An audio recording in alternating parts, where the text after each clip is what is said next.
Welcome, wrestling fans. I am Mr. Ricklow. You're watching POW Inside the Ropes, where we feature the superheroes and supervillains of POW Entertainment. Ladies and gentlemen, my co-host, as usual, Cicero Jones. Yeah. It's good to be here, Mr. Ricklow. Now, we have got an outstanding show for you tonight. We're featuring some of the action from the show in Cicero. The Summer in the Park. That outstanding outdoor show.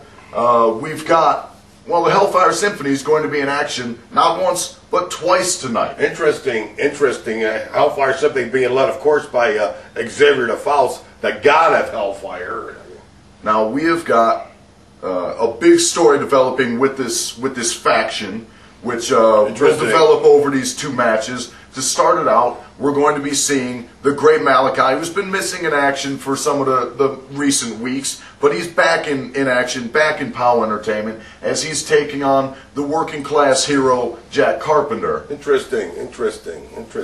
Jack Carpenter, he's a relative newcomer to POW. He's been around for about a year now, but he's kind of changed his ways a little bit, but it's going to be an interesting matchup with the great Malaki. So let's not talk about it. Let's go up to the ring and let's check it out. This is from Cicero's Summer in the Park Festival.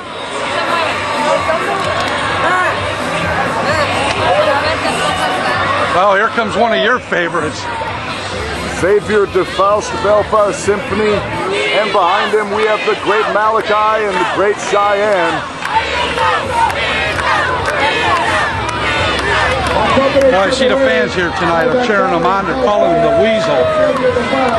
The great Cheyenne from the Netherlands at 228 pounds, the great Malaki.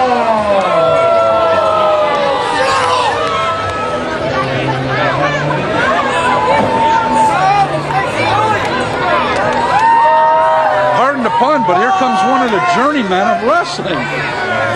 Two coming out right now, the working class hero, Jack Carpenter. From Carpentersville, Illinois, at 202 pounds, Jack Carpenter. What's wrong with this guy? He's a carpenter? I thought most Mexicans were supposed to do that kind of work.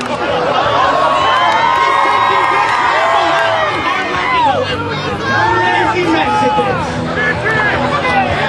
lazy Mexicans. I might have an answer to your question, Stitch.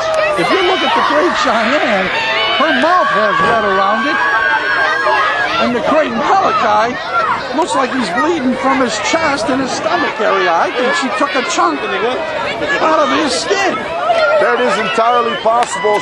The great Cheyenne, the great Malaki, they have been together for a long time, touring together all over the world. And, they're an interesting couple in wrestling, no question about it. Who knows what they do in their spare time? You know what? I don't even want to know. But let's talk about this match right now. We've got the great Malaki. He was a former contender for the World Championship, and he's taking on Jack Carpenter, a guy who, we've been talking a lot about him lately. He was very much anti-fan, anti-company. He was not one of the nicest guys in the world, but a change of heart has turned his act around, and he's definitely looking to make a name for himself in the company. A win over the great Malaki tonight would definitely do that for him. That would be a big victory and a big notch on his tool belt, I suppose. There you go.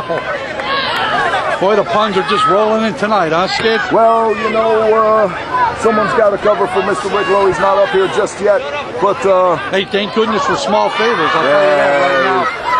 Come on, Mr. Williams. That is my co-hosting partner on POW Inside the Ropes. Don't forget to check that out.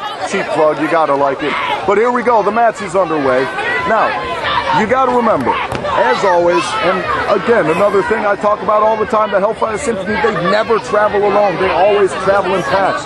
Carpenter not only has to beat Malaki, which is a task in and of itself, but he has to be able to pull out a victory against Malaki and his stablemates, the great Cheyenne and Xavier the Faust out there. Well, you're absolutely correct. I don't know much about the great Cheyenne, but she really proved herself in the Battle Royal early. I'll give her that credit for sure. So I think she can definitely bring the heat if Carpenter decides to leave the ring for some reason or the other. She, I can tell you from experience, is as vicious and as mean as they come. Everything that the great Malaki is, the great Cheyenne is as well.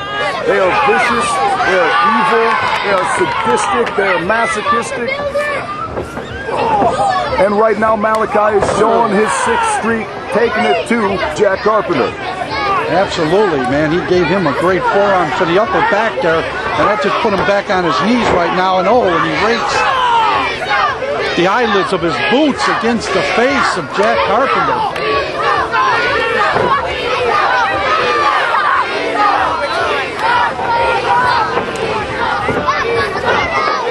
Carpenter with the reversal, but just not strong enough to take down the great Malaki.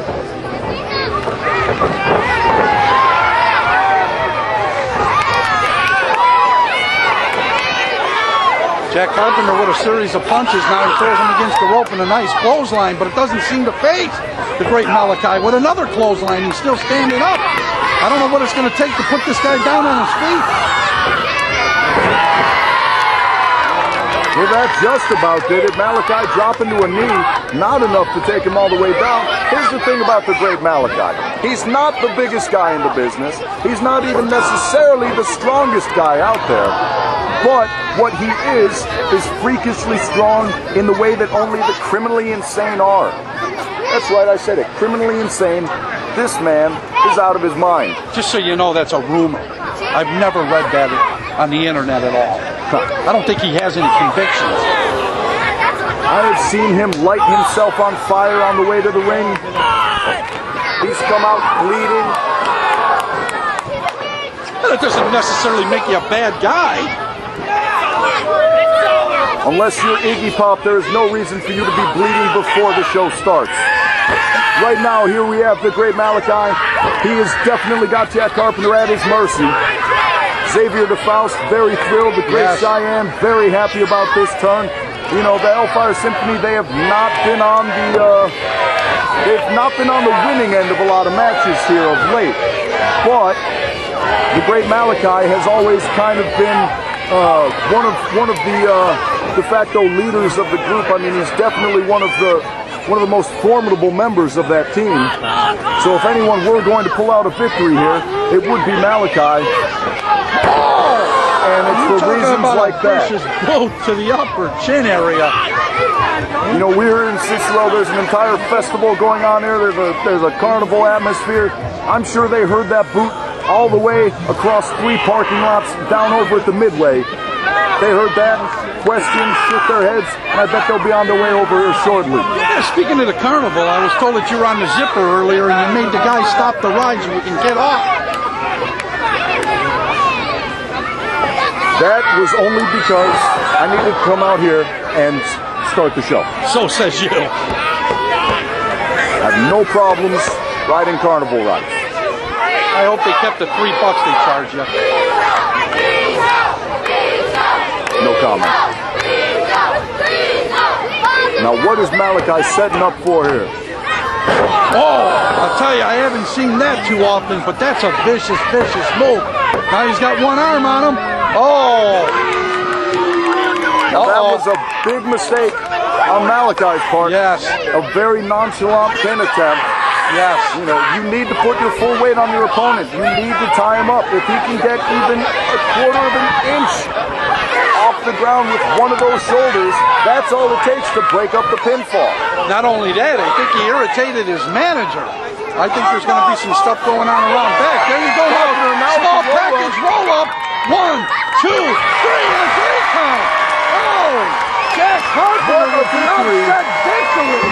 What a victory for Jack Carpenter. What a defeat for the great Malaki.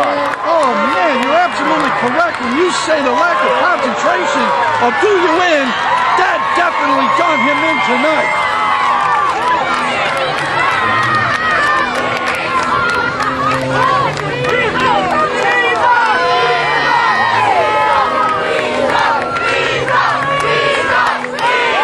Jack Carpenter making his way to the back, but the Hellfire Symphony's still in the ring, and it looks like they might get into it themselves.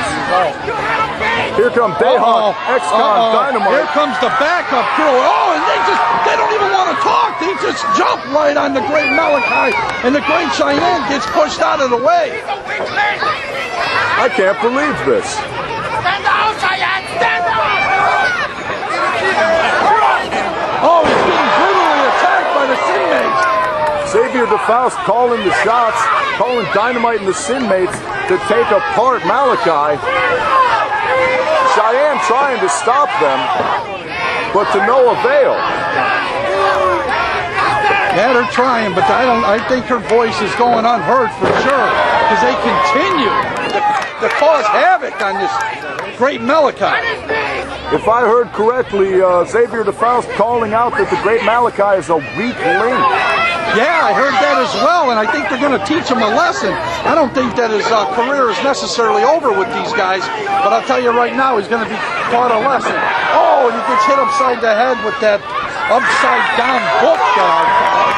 Now Cheyenne taking it to Xavier DeFaust. Carpenter's back in the ring, trying to save Malaki, I suppose. But that's an interesting thought, to be honest with you. That's a nice turn of events. Oh, now here comes a house flurry. Rough Crossing comes in with a Scott chair. Spade, Noise, Booze, and Tattoos. They've had their issues with the Sin-mates over recent months, and they've also had issues with the Great Malaki.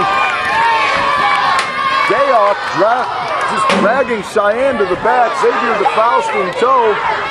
X-Con on the outside, taunting all the heroes in the ring. What do we have here? This is something unique. We've got Noise, Booze, and Tattoos, Jack Carpenter, and the Great Malaki. An unlikely foursome if there ever were one, and they're all in the ring together. What could this mean for the future regarding these four individuals? Welcome back, wrestling fans. Skits, I don't believe that, the Great Malaki being beat down by his own members of his own faction. I don't believe it. There's two big things coming out of this match. One of them, a big win for Jack Carpenter, because you've got Malaki, who has been a former contender for the world title. So that's a big win for the newly reformed working man, Jack Carpenter. But the big story, as you said, it's the Hellfire Symphony beating down the Great Malaki, calling him, to quote Xavier DeFaust, the weak link. Xavier DeFaust, the mentor of the Sin-mates and Dynamite, and where does the Great Cheyenne stand in all this too? That's another unanswered question. That's going to be a big concern right there for both the Hellfire Symphony and for the Great Malaki. Now, Malaki and Cheyenne, they've toured all over the globe together. They've been a very powerful, very compatible couple wrestlers. Yes, they have. But will her allegiance stay to the group for the sake of the unity of the Hellfire Symphony, or will she side with her longtime companion, the Great Malaki? We'll find that out in the weeks to come. But we got a great main event coming up. But before we get to this great main event, Skits, November 13th, Wrestle Rage 8, already set and signed to appear. We have Axe Smash Demolition live at the Odom Expo Center. You better believe it. And you can't forget about former TNA Knockout, one of my favorites, Miss Tracy Brooks. Oh, yes. And already set, signed, and he'll be there also. The franchise, Shane Douglas, the ECW four-time heavyweight champion. And the newest announcement, you're going to have to forgive me, Riccolo, I've always wanted to do this. Do it. Mr. Anderson. Live at the Odeum, you better believe it. Anderson. Getting it right. Live at the Odeum, November 13th. You know what? And I understand that in the weeks to come, we might hear of something else too. But we'll find that out in the next weeks to come. Guaranteed more big announcements to come. This is going to be the biggest show of the year, not just for POW, but for wrestling altogether. But let's get up to the ring. We got a great six-man tag coming up. We've got Canoa, we've got Ruthless Ramon, and we've got Diamond Steel taking on the Hellfire Symphony, the Sin-mates, X-Con, Dayhawk, and Dynamite. Led by Xavier DeFaust. Let's go take a look.